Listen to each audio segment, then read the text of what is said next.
की जय। विश्व वंदनीय संत सम्राट वंदनीय सदगुरु श्री कबीर साहब जी, मेरे हृदय मंदिर के आराध्य परम पुरुष सदगुरु श्री इमाम साहब जी, पूजा के योग सभी संत समाज, मैं चरण कमलों में सिर झुका के 3 बार बंदी करता हूँ। बोलिए श्री सदगुरुदेव की। सदगुरु श्री कबीर साहब जी एक महाविचारमान संत थे। साहब के सामने बड़ी बड़ी शंकाएं भी आती थी और बड़े बड़े ज्ञानी भी आते थे, और ये भी कहते थे, कोई कहता था कि मुस्लिम लोग कहते कि कोई खुदा है वो सारे संसार को चला रहा है, और हिंदू लोग कहते हैं कि कोई भगवान है, कोई परमात्मा है, उसके बगैर पत्ता तक नहीं हिल सकता।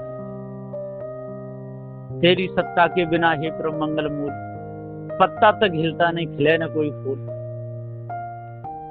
ये सारी लेखनी, सारी चर्चाएं ये मनुष्य की है। मनुष्य मनुष्य को भुलाता है और मनुष्य मनुष्य को भरम से हटाता है, और मनुष्य मनुष्य के साथ में दगा करता है, और मनुष्य मनुष्य की पूजा करता है, और दूसरा कौन करेगा। जब ये चर्चा सदगुरु श्री कबीर साहब ने सुनी कि कोई ईश्वर है, कि कोई अल्लाह है, और है जरूर, तो हिंदू और मुसलमानों को दोनों को सदगुरु श्री कबीर साहब ने कहा कि देखो भाई, यदि कोई आपका भगवान है और आपका अल्लाह है, तो ये मैं पानी देता हूं आपको, इसको मथो पूरा दिन, और कहो कि इसमें घी निकलेगा। या पानी को कोई पूरा जीवन मथता रही लेकर के तो उसमें घी निकलेगा? कोई सवाल ही नहीं। क्यों? कि पानी में घी है ही नहीं, सो निकले। कई दिन हो गए मथते मथते, लेकिन घी नहीं निकला। फिर सदगुरु श्री कबीर साहब ने उनको दही दिया, दूध का जमा हुआ, क्या अब इसको मथो, उसको मथे। तो हिंदू ने मथा तब भी घी निकले आया, और मुसलमान ने मथा और तब भी घी निकल आया। और हिंदू मुस्लिम दोनों ही पानी को मथे, लेकिन घी नहीं निकला। ठीक इसी प्रकार से हिंदू अल्लाह अल्लाह चिल्लाते हैं, वो मुसलमान अल्लाह अल्लाह, और हिंदू जी राम राम श्याम श्याम।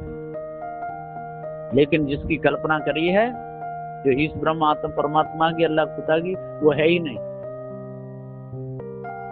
यदि इनमें से कोई भी होता है, हिंदुओं का परमात्मा होता या मुसलमानों का खुदा होता, तो अभी तक साक्षात्कार हो जाता। अरे पानी को एक दिन मथने में घी नहीं निकलेगा, 2 दिन नहीं निकलेगा, अरे होगा तो कभी तो निकलेगा, लेकिन है नहीं। इसी प्रकार से संसार का रचयिता कोई दूसरा नहीं। ये सारी भूल है। जिस सोयाबीन का दूध बन जाता है, और बहुत सुंदर दूध बनता है, पीने में भैंस जैसा ही लगता है, और उसका दही भी जमा दो तो दही भी बहुत अच्छा जमता है, अच्छा लगता है। लेकिन सोयाबीन के बाद दही को कितना भी मथो, दिन और रात मथो, लेकिन घी नहीं निकलेगा, क्योंकि वहां घी है ही नहीं, सो निकलेगा। ठीक इसी प्रकार से कल्पना को कितना भी मथते रहो, कितने भी माला फेंकते रहो, खूब चिल्लाते रहो, श्री कृष्ण गोविंद हरे मुरारी, हे नाथ नारायण वासुदेव, कितना भी करो, चाहे मंत्र जाप करो, कुछ भी करो, गायत्री मंत्रों को बोलते रहो खूब, लेकिन इससे कुछ होने वाला नहीं। जो है वो वस्तु मिलेगी, जो नहीं है वो नहीं मिल सकती। जैसे किसी ने गुड़ मांगा कि मेरे को गुड़ चाहिए, तो शब्द भी है और गुड़ भी है, साक्षात्कार हो गया, मिलेगा भाई गुड़ चाहिए। यदि कोई गोली खाता है, किसी वैद्य ने बताया दूध के साथ गोली खाई जाती है, तो गोली भी है और दूध भी है, पीने वाला भी है, क्या मेल मिल गया? पानी मांगेगा, पानी मिल जाएगा। ठंडी लग रही है, कोई आग जला दो तो आग भी जला सकते हैं, तो अग्नि है, अग्नि वस्तु है। जल भी वस्तु है, अग्नि वस्तु, पृथ्वी वायु ये सब वस्तु है, वस्तु की प्राप्ति हो जाएगी। और यदि कोई कहे कि मैं जब ही भोजन पाऊंगा जब ये पत्थर की मूर्ति बोले, हाँ मैं दिन से इसकी सेवा कर रहा हूँ, जब तक ये नहीं बोले तब तक भोजन नहीं पाऊंगा, तब कभी बोलेगी तो लाखों मर जाए भूख प्यास से, क्योंकि वहां जीव नहीं। और जैसे पिताजी हैं घर में नाराज हो गए बेटा पर, और बेटा कहते जब तक पिताजी खुश नहीं होता तब तक भोजन पाऊंगा ही नहीं, तो एक दिन नहीं पाएंगे, एक दिन नाराज है, 2 दिन, तीसरे दिन पाने लगेंगे। तो वहां है चेतन जीव है। और यदि शरीर छूट गया, वो शरीर में नहीं है, और लाश को लेकर के बेटा रोता रहे कि जब तक आप बोलोगे नहीं तब तक भोजन नहीं पाऊंगा, तो क्या वो बोलेगी? ऐसा हो ही नहीं सकता। यदि शरीर में होते उसके पिता तो तुरंत बोलते अरे बेटा नहीं भोजन पाला, नहीं पाता नहीं तो नहीं पाता, कब तक नाराज रहेंगे, है ना। अब गुरुजन है, गुरु है, जैसे को डांट देते हैं, फटका देते हैं, यहाँ तक पास से भी दूर कर देते, और फिर धीरे धीरे धीरे धीरे फिर बुलाने मिलाते हैं, क्योंकि वो जिंदा मूर्ति है। जिस शरीर से जीव निकल जाता है, उस मुर्दा शरीर को पकड़ के कोई कितना भी रोवे, कुछ भी करे, सिर फूट डाले, कुछ भी हो, लेकिन वहां कुछ होने वाला नहीं है। इसी प्रकार से जितनी भी मूर्तियां सारे संसार में बनी हुई हैं, और सब कारीगर बना रहे हैं, बिना कारीगर के कोई मूर्ति बनेगी नहीं। और उन कारीगरी पे यदि कोई अनशन पर बैठ जाए और कह के जहां में शंकर भगवान शिवलिंग में प्रकट होंगे तभी यहां से उठूंगा, ऐसा कभी होगा नहीं। अब किसी किसी ग्रंथ में लिखा भी है कि वहां शंकर भगवान प्रकट हो गए। एक चोर था, चोरी करने जा रहा था, पहले धनुष बाण रखते थे, तो वो धनुष बाण को चला रहा था, ऊपर बेल का पेड़ था, और बेल के फल में उसका तीर लग गया, और जैसे ही बेल के फल में तीर लगा तो फल टूटा, और टूटा तो शिवलिंगी के ऊपर गिरा, और जो गिरा तो शंकर भगवान निकल के प्रकट हो गए कि वाह वाह धन्य है बेटा, कितना बड़ा तू भक्त है, तेने बेला का फल चढ़ाया है। अब बताओ वो त्रिलोकी ना सब इतना पता नहीं कि धोखे में गिर गया, कौन चढ़ाया ही नहीं, उसका भाव भी नहीं था। तो ऐसा कभी हुआ नहीं है, ये केवल भावुक लोगों ने ये कहानियां बना के लिखी है कि बेल का फल गिरा और शिवलिंगी पे टकराया और शंकर भगवान प्रकट हो गए और वरदान मांग ले, तो वरदान भी दे दिए। और एक जंगल में रहता था पति पत्नी दोनों। एक बार एक शेर ने आकर के उसकी पत्नी का विनाश कर दिया। अब ठाकुर जी का भक्त था, अब तो बहुत रोया, खाना पीना छोड़ दिया। अब ठाकुर जी का सिंहासन हला, परमात्मा हला, तो वो निकाली जाके औरत मर गई। तो वो औरत उसी के औरत बन के आए गए, वहीं बैठ गए, एक लड़की बन के बहुत सुंदर। तो क्या बात है कि मेरा कोई नहीं है, मैं घर में से निकाल दिया, आप मेरे को रख लो। कौन आएगा? भगवान आएगा। अब ऐसी ऐसी बात लिख करके लोगों ने सब संसार को मूर्ख बनाया। ऐसा कभी होता नहीं, है ना। तो जीव अजर अमर अखंड नित्य स्वयं स्वरूप है, जीव के ऊपर कोई दूसरा है नहीं, और अपने अपने कर्मों का फल सबको भोगना पड़ता है। और जीव अनेक हैं, एक नहीं, अनंतों जीव हैं, अपने अपने कर्मों के अनुसार उनकी गति हो रही है। मनुष्य खाने में भी आए, सबके कर्म संस्कार अलग अलग है। अब कहते हैं कि जीव ज्ञान स्वरूप है तो बंधन में क्यों फंसता है? ज्ञान स्वरूप है इसीलिए फंसता है। ज्ञान स्वरूप नहीं होता तो बंधन का कोई मतलब ही ना है। तो ज्ञान स्वरूप है इसलिए बंधन से छूटने का प्रयत्न करता है, और ज्ञान स्वरूप है इसलिए निस्वरूप की भूल बस बच जाता है।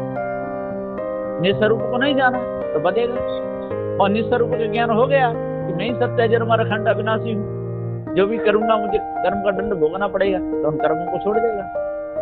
और यदि वो कहता है कि नहीं ये शरीर है, शरीर धारण हुआ है, मैं शरीर में हूँ, और जो भी मुझे को शरीर मिला है ये सारे कर्म करने के लिए मिला है, तो उसे कर्म बंधन समझ में आएगा ही नहीं। तो जिस जीव के कर्म बंधन समझ में आ गया तब वो संसार से छूट जाएगा, और जिसकी समझ में नहीं आया तब वो कभी नहीं छूटेगा। तो सदगुरुदेव जी पुकार के समझाते हुए कहते हैं कि ईश ब्रह्म और आत्मा जिस गुरवन ने दृढ़ कीन, तू जीव जनैया सत्य है तेरे ऊपर और ना कोई। ईश ब्रह्म और आत्मा गुरवन का भ्रम होए, अरे तू जीव जनैया सत्य है तेरे ऊपर और न कोई। जितनी कल्पना की है ये सब मायावी गुरबा लोगों की है ना। और ये आत्मा जो लोग चिल्लाते रहते हैं, ये बहुत बड़ा भ्रम है। जीव को जोड़ा आत्मा से, लेकिन ये सारी कल्पना है। बिना जीव के कल्पना करेगा कौन? बिना मनुष्य के जितने यंत्र हैं सारे संसार में बनाएगा कौन? और जितनी मूर्तियां बन रही हैं सारे संसार में, बिना जीव के बनाएगा कौन? जितने कपड़े बन रहे हैं, जितने बर्तन बन रहे हैं, ये कौन बना रहा है? ये सब मनुष्य केवल बना रहा है, वो केवल कारीगर उसको आकार दे रहा है। अब कहो कि कुम्हार ने बर्तन बना दिए, मान बर्तन वो आकार दिया है मिट्टी को, मिट्टी नहीं बनाई, मिट्टी अनादि है। इसी प्रकार बढ़ई ने कुर्सी में टेबल बनाए लकड़ी से, लेकिन उसने लकड़ी नहीं बनाई, लकड़ी को नहीं बना सकता है ना। और सुनार है, माने आभूषण बनाए सोने के, पर सोना अनादि है। जो भी वस्तु है ये सब अनादि है, उनमें से बनता है। जैसे कपड़ा है, कपड़े को आकार दे दिया, ये सब देते हैं। लेकिन वस्तु पहले से है और वस्तु अनादि है तब बना। जो वस्तु है ही नहीं तो बनाएगा कहां से? तो लोगों ने परमात्मा की कल्पना की और कहा कि किसी परमात्मा ने ये सारा संसार बनाया है। सदूसरी कबीर साहब जी कहते हैं कि हाँ चलो बनाया है, तो ये बताओ कि जितने कारीगर हैं उनके सामने कारण है, और कारण से वस्तु को लेकर के कार्य बन जाता है, और कार्य बिगड़ता है और कारण में मिल जाता है। तो जो इतने बड़े सारे कारण को बनाने वाला जो परमात्मा था, वो इतनी सामग्री लेके कहां से आया? क्योंकि जब अकेला परमात्मा ही था, परमात्मावादी ऐसा कहते हैं कि संसार था ही नहीं, पृथ्वी जलवायु अग्नि ये भी नहीं थे। जब पृथ्वी जलवायु अग्नि कोई नहीं था तो वो परमात्मा और ये पृथ्वी जलवायु अग्नि को जैसा, पृथ्वी को जैसा बनाने के इतनी सामग्री कहां से लाया और कहां पर बैठ के बनाया? और परमात्मा भी कहां से आया? ये सारी बेकार की बात है। अनादि का कोई कर्ता नहीं होता, और अनादि के ऊपर कोई ईश्वर सिद्ध होता नहीं, क्योंकि पृथ्वी जल वायु अग्नि ये चारों तत्व क्या है? ये अनादि है। और इनको जानने वाला जनैया चेतन जीव भी अनादि है, अजर अमर अखंड है। जब अजर अखंड अविनाशी चेतन जीव है तो उसके ऊपर परमात्मा ठहर ही नहीं सकता। अपने कर्मों का दंड सबको भोगना पड़ता है। जैसे घर में बाल बच्चे माता पिता की इज्जत रखेंगे तो आगे उनकी भी इज्जत होगी। जो दूसरे की इज्जत बिगाड़ेगा उसकी बिगड़ेगी। बिल्कुल ऐसा हो ही नहीं सकता कि जिसने किसी की इज्जत बिगाड़ी हो तो उसकी ना बिगड़े, और इज्जत बिगाड़ने वाले की इज्जत पहले बिगड़ती है तो दूसरे ही बिगड़ता है ना। जैसे किसी ने किसी की हत्या की तो हत्यारा स्वयं बनता है, तो वो दूसरे की हत्या करता है। ऐसा हो ही नहीं सकता किसी को मार दिया वो सुखी हो गया, ऐसा नहीं होगा। कालांतर में उसको उस कर्म का दंड भोगना ही पड़ेगा, बचेगा नहीं। इसी प्रकार से जैसे कहते हैं कि पुत्र वह जो पिता के कहे वो, यदि पुत्र है जो पिता कहे का होता है, बेटी है वो पिता की कहे की होती है। जैसे पहले या अभी वर्तमान में भी जहां पर सज्जनता है, जिस घर में संत गुरुजन आते हैं, विवेक विचारमान है, वहां पर यदि पिता अपने बेटा की शादी करते हैं और देखभाल के करते हैं, फिर भी यदि कोई कसर रह जाए तो उसमें कोई भी कुछ नहीं कह सकता है, कहने की वहां जगह नहीं है। यदि कहता है तो वहां गड़बड़ है। इसी पर अपनी बेटी की भी शादी करते या बेटी बड़ी होते करते तो अच्छा घरवर देख के करते हैं। कोई अपने मेल मिलताव करते हैं, है ना, कोई जैसी हैसियत है तैसे अनुसार करते हैं। शादी करने के बाद में फिर उनका प्रारब्ध है, जैसा हो पहले देख लिए। अब बाद में जाकर के कोई लड़का है जुआरी हो जाए या शराबी हो जाए, उनके हाथ की बात नहीं है, उन्हें देख लिया, है ना।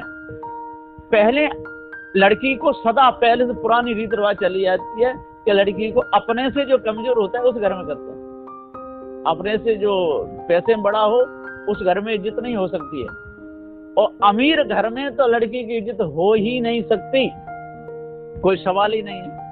इसलिए पहले इतिहासों में देख लो, राजा महाराजा जो अपने से जो पैसा होता था, वहां कत्ते से ऊपर कहीं भी दुनिया में जो अपने से जबरदस्ती करेगा तो न बेटी की इज्जत रहेगी और न उसके माता पिता की इज्जत रहेगी, किसी की नहीं रहती है।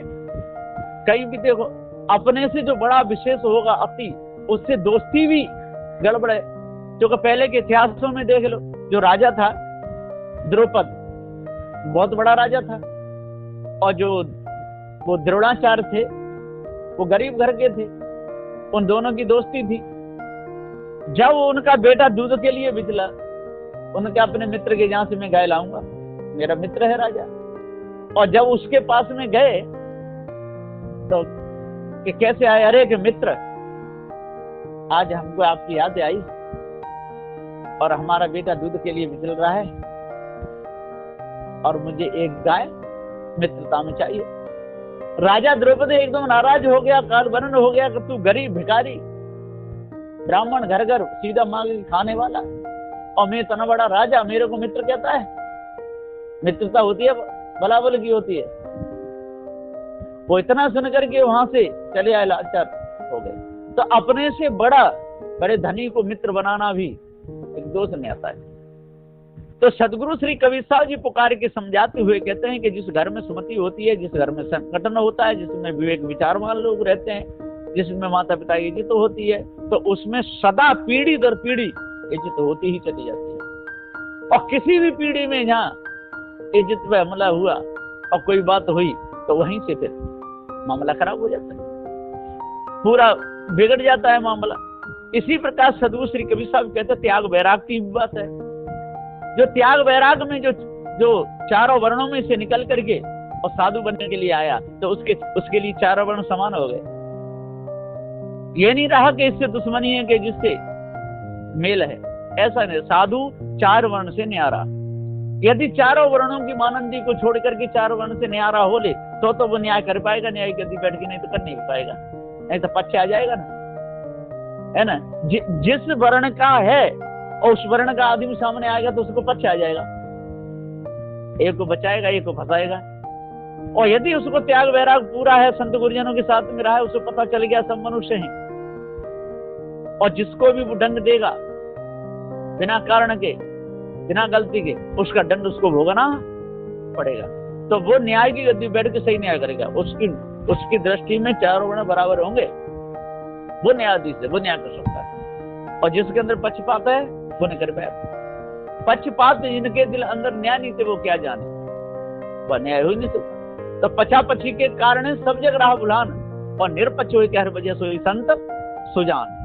तो सदगुरु श्री कबीर साहब जी पुकार के समझाते हुए कहते हैं कि दूसरे की इज्जत बिगाड़ने वाले की पहले इज्जत बिगड़ जाती है, और दूसरे को गाली देने वाले के लिए उसको गाली पहले ही दिख गई। जैसे किसी को कोई गाली दिया तो उसके मुख में से तो पहले गाली निकली।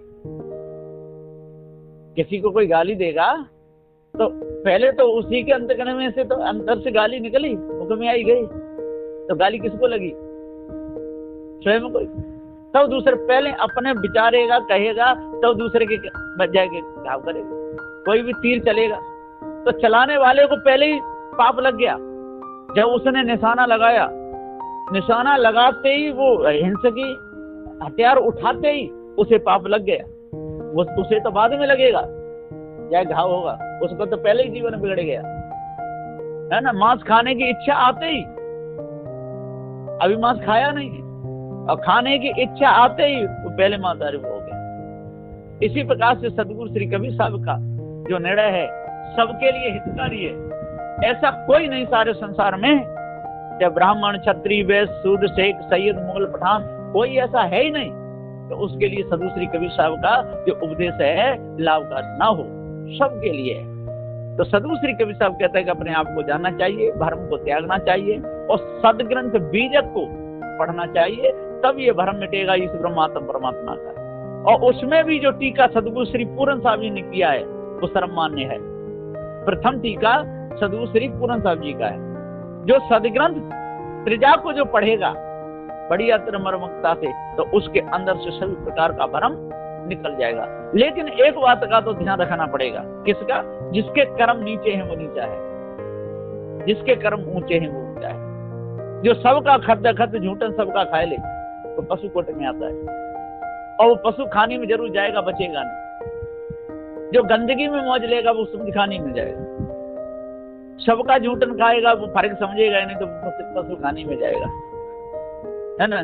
वो विवेक विचार ही नहीं करे, जहां तक खाने लगे वो पता नहीं कैसा है, मांस खाता है कि शराब पीता है, क्या है, उसकी निरख परख नहीं, तो समझ लो कि वो विवेक विचारमान नहीं है। तो विवेक और विचार से काम लेना पड़ेगा, और जो विवेक विचार से काम ले वही मनुष्य है, और विवेक विचार से काम ले तो वो पशु है। इसलिए अपने आप को जानना चाहिए, धर्म को त्यागना चाहिए, भूल को दूर करना चाहिए, तब पूर्ण शांति मिलेगी। नहीं तो मिथ्या धोखे में पूरा जीवन चला जाएगा। बस यहीं पर मैं अपनी वाणी को विराम देता हूँ। बोलिए श्री सद्गुरुदेव की जय। सद्गुरु श्री